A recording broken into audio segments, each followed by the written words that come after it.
요즘 기업 분할 시즌인가 봅니다. SK의 인적 분할 소식 전해드리고 보니 LG도 인적 분할을 한다고 하더라고요.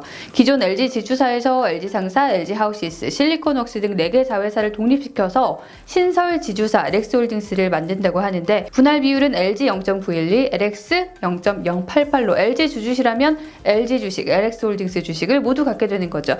편의점 가서 뭘 사더라도 1+1이면 손이 더 가잖아요. LG 주식 사면 LX까지? 자, 주가가 어떻게 될지 모르겠지만 선택만 잘한다면 접근하기 괜찮은 시기이지 않을까 고민해보게 됩니다. 당장 4월 29일부터 거래가 정지되고요. 재상장일은 5월 27일이라는데 얼마 남지 않은 거래 정지 시점을 앞두고 지금이라도 주식을 매수해둬야 하나 궁금해지는 상황입니다. LG 기업 분할의 이유와 리스크 그리고 기회 한번 같이 생각해보면 좋을 타이밍이겠죠? LG는 LG그룹의 지주사죠. 13개 상장사 등 여러 자회사를 밑에 두고 있는데요. 자회사들로부터 받는 배당 수익이나 LG 상표권 수익, 건물 임대 수익 등이 매출로 잡혀요. LG전자, LG상사, LG생활건강 같은 굵직한 자회사들이 있다 보니 2020년 한 해 받은 배당금만 전체 매출의 절반 이상인 6,145억이었습니다. 자, LG그룹의 굵직한 분할은 이번이 처음은 아니죠. 2003년 대표적인 자회사인 LG전자, LG화학을 축으로 지주사 체제로 전환을 했고 동시에 전선금속 부문이 LS로 독립을 했었고요. 2005년에는 정유와 유통건설 부문이 GS그룹으로 독립을 했었죠. GS, LS, LG 모두 뿌리는 같은 회사였던 겁니다. 자, 그 후 20년 만에 LG그룹이 분할을 한 가장 큰 이유는 경영권 분리로 추정이 돼요. 사실 LG는 그동안 경영권 승계 이후 늘 계열 분리를 통해 경영권 갈등을 원천 차단했거든요. LG 경영 철학이 서든데스, 경쟁 뭐 이런 거 아니고 인화, 그러니까 화폐라잖아요. 그룹 회장은 장자가 맡는다는 그 룰 때문에 LG가 둘째 아들이었던 구본능 회장의 친아들 구광모 회장은 큰아버지인 구본무 LG그룹 회장의 양자로 입적을 하면서 그룹 승계를 받았습니다. 삼촌인 LG그룹 2대 주주 구본준 고문이 LX홀딩스 사령탑으로 일부 계열사를 이끌고 독립을 하는 거고요. 자, 물론 LG가 사업보고서에 적은 대로 사업 구조를 잘 쪼개서 미래 성장을 위한 기반을 마련하겠다는 의도도 있을 겁니다. 앞선 사례도 이걸 증명을 했거든요. LG화학도 기업 분할 이후 본업에 집중해서 성공적으로 글로벌 시장에 정착을 했고 GS그룹과 LS그룹도 문어발식 경영보다는 딱 할 것만 집중하는 모습으로 양호한 업황을 보여주고 있죠. 자, LG는 기업 분할을 한 뒤 전자와 화학, 통신에 역량과 자원을 집중하겠다고 밝혔어요. 실제로 기업 분할이 결정된 지 얼마 안 돼서 스마트폰 사업 철수, 정말 많은 LG 스마트 팬들을 안타깝게 한 소식이었죠. 저도 한때 LG 스마트폰 유저로서 뭔가 짠하더라고요. 미련으로 붙들고 있는 게 능사는 아니죠. 연애도 그렇게 하면 안 되잖아요. 자, 게다가 이건 사업이니까요. 어쨌든 새로운 기운 받고 달려가고 있는 LG가 어느 쪽으로 가고 있는지 그 교집합을 꼽아보면 전장 사업입니다. 지난번 영상에서 제가 LG전자가 세계 3위 자동차 전장업체 마그나와 합작법인을 만든다 소식까지는 전해드렸는데요. 그 이후 2021년 초 추가로 들린 소식이 스위스 소프트웨어 회사 룩소프트와 함께 합작법인 알루토를 설립하고 49%의 지분을 넘긴다는 소식이었습니다. 자, 뭐하는 회사인가 봤더니 차량에 이런 가상현실 적용하는 등의 인포테인먼트에 최적화된 회사예요. 2015년 VS 사업부를 독립사업부로 만들고 2018년 오스트리아 차량 조명회사 ZKW 인수하고 자동차 부품회사랑 합작법을 만들어서 외관 만들 구색 갖추고 나서 이제 소프트웨어까지 챙기면서 전기차 만드는 수직 계열화에 나서고 있다는 느낌 강하게 들죠. 사실 투자액만 봐도 알 수가 있습니다.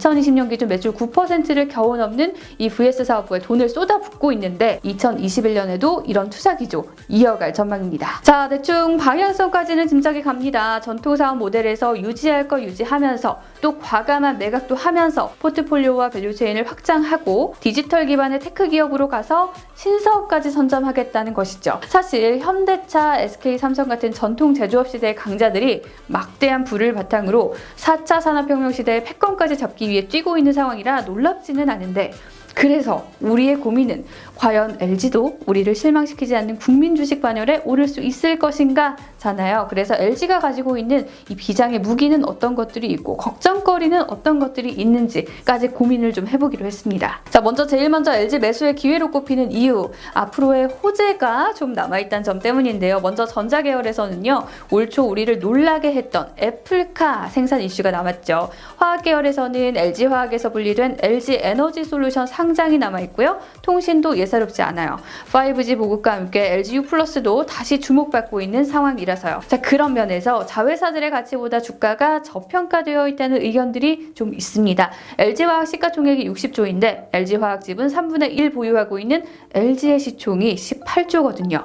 LG의 실적은 지분법 대상인 주력 계열사의 실적이 좋아지면 덩달아 좋아질 수밖에 없는 구조라는 점에서 신사업이 잘 되면 잘 될수록 LG에겐 호재만이 있는 셈이죠. 자, 그동안 주춤했던 신성장 동력을 위한 투자도 가속화되겠죠. 실제로 현금을 많이 들고 있는데 2020년 기준 들고 있는 현금 그리고 금융기관 예치금만 1조 5천억 원에 달합니다. 앞서 SK도 투자형 지주회사로 전환하겠다고 밝힌 다음에 에너지 등 신성장 기업에 투자를 많이 해왔던 것처럼 LG도 비슷한 길을 갈 가능성이 크죠. 그 방향성은 빅테크에 대한 투자일 거고요. 계열 분리하고 실탄 발사를 준비하고 계실지 모르겠습니다. 자, LG가 가장 공을 들이고 있는 건 전기차 전장 부문이라는 건 뭐 이미 알만한 주주분들은 다 아실 텐데요. 사실 LG전자가 이미 매출 기준 가전 점유율 1위를 기록했다는 점, 그리고 가전의 경쟁력을 다른 사업 부문으로 이전시키기 위해 노력 중이라는 점도 긍정적인 요인입니다. TV 광고 콘텐츠 데이터 분석하는 알폰소를 인수한 것도 결국 이런 노력의 일환일 텐데요. 예를 들어 알폰소는 북미에서 1,500만 가구 시청 데이터를 확보하고 있거든요. IoT 시대에는 모든 게 연결이고 서비스화 되잖아요. 스마트폰 하나로 집에 있는 세탁기도 돌리고 TV도 켜는 시대인 만큼 전 세계에 깔린 가전을 플랫폼화해서 이걸 다시 전장사업과 연결시키는 그런 밑그림을 그리고 있는 건 아닌가 싶은데요. 인공지능이나 로봇 기술에 엄청난 투자를 지속하고 서비스를 고도화시키는 것도 바로 이런 이유일 것 같습니다. 이번에 스타일러의 차량용 버전인 슈 스타일러를 내놓고 현대차 아이오닉에 넣는다고 하는 것도 괜한 시도는 아니겠죠. LG에서 분리되는 LX에 대해서도 살펴봐야 합니다. 알짜 우량 자회사들이거든요. LX의 사령탑이 된 구본중 고문은 LG의 신사업을 과감하게 추진하고 R&D에 집중한 리더로 잘 알려져 있죠. 당장 자동차 전장사업 부문을 만든 것도 구본준 회장입니다. 이번에 데리고 나가는 이 계열사 중에서 가장 규모가 큰 LG 상사가 당장 주주총회에서 신사업 추진을 위한 사업 목적을 추가했어요. 디지털 콘텐츠 제작, 소프트웨어 플랫폼, 모바일 애플리케이션 등인데 그동안 석유화학 트레이딩이나 광물자원, 석탄이나 물류에 집중해온 LG상사의 본업과는 좀 많이 안 어울린다는 생각이 드는데요. 구본준호에 탑승한 LX 역시도 디지털 혁신을 가속화할 거라는 게 읽히는 대목이죠. 주주 승인을 받긴 했지만 가족 승계 해결 아니냐 의구심은 아직 남아있습니다. 앞서 LG가 기업 분할에 대한 조언을 구했을 때 세계적인 자문사 ISS는 사업의 정당성이 부족하고 자산 관리와 NAV 저평가 문제를 다루지 않았다 라면서 그냥 승계 문제 해결하기 위해서 아니냐 지적하기도 했거든요. 자, 분할 기업들의 기업 가치 기여도 자체가 10% 미만에 불과하다는 점에서 IBK 투자증권이 분할 후 성장 전망은 기대감에 의한 것이다 라고 하는 것도 틀린 말만은 아닌 듯해요. 분할 후에 주가가 오른다면 한껏 기대감을 심어주기도 했지만 첨단 사업을 별도로 분리해서 성장성을 부각시키는 경우가 아니다 보니까 분할에 대한 정당성 자체가 좀 많은 주주들에게 인정받는 게 주가 부양의 관건일 것 같습니다. 자, 지주회사의 아킬레스건이죠. 물음표가 많다는 것도 걱정되는 대목인데요. 사업자 회사 같은 경우에는 연관 분야에 투자해서 예측 가능한 환경 속에서 포트폴리오를 늘려가면서 성장을 하잖아요.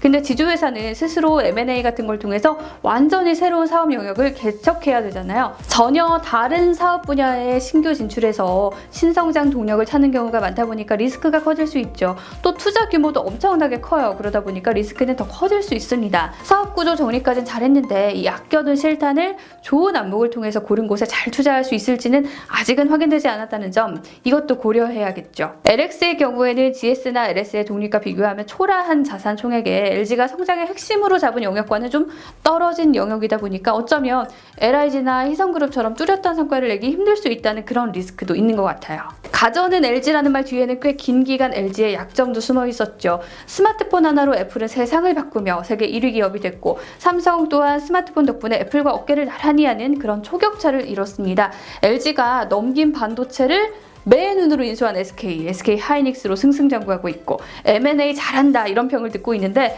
LG는 반도체를 넘기며 선택한 스마트폰에서 10년 넘게 약간 굴욕적인 시간을 보내야 했잖아요. 이제 새로 LG를 이끌 구광모 회장의 리더십이 아직은 심판대 위에 올라서 있는 상황이라는 점, 이 점도 고려해야 할 것 같습니다. 자, 우리가 투자를 할 때 경제학의 논리, 그러니까 한정된 돈으로 최대의 수익을 얻기 위한 투자를 한다는 점에서 자, 우리가 굳이 LG가 지분 보유하고 있는 모든 사업에 투자할 필요가 있을까? 전기차가 기대되면 LG전자를 사면 되고 배터리가 더 기대되면 LG에너지솔루션의 주식을 사면 되지 않을까? 자, 뭐 이런 직관적 생각이 들잖아요. 이게 사실 대부분의 지주사들이 할인에 노출되어 있는 이유기도 하고요. 이 할인율에도 딱히 공식이 있는 게 아니에요. 그러다 보니까 적정 가치를 살펴보는 것도 쉽지가 않습니다. 이런 한계 때문에 지주사의 저평가는 오랜 역사를 갖고 있다는 점을 고려했을 때 이걸 극복해낼 수 있을지 두 지주사 모두의 과제로 남을 것 같아요. 스티브 잡스는 그랬죠. 점이 모여 선이 된다고요. LG의 스마트폰 사업이 비록 영업이익이나 주가 측면에서 기여를 못했을지 모르겠습니다. 하지만 LG의 스마트폰 사업에서의 오랜 경험과 노하우와 역량들은 사라지지 않겠죠. 애플이 IBM에 밀리면서도 수많은 컴퓨터를 만들며 버티다가 아이팟을 만들고 그 경험으로 아이폰이라는 역작을 만들어냈듯이 LG의 스마트폰 사업에서의 경험이 신사업에서 빛을 발하길 기대해봅니다. 자, 많은 변화와 함께 큰 도약을 꿈꾸는 LG. 구광모 리더십이 진검승부를 발할 수 있을까요? 여러분의 한 줄평 오늘도 많이 부탁드립니다. 저 신지은의 경제백과는 다음에 또 다른 콘텐츠로 다시 인사드릴게요. 안녕.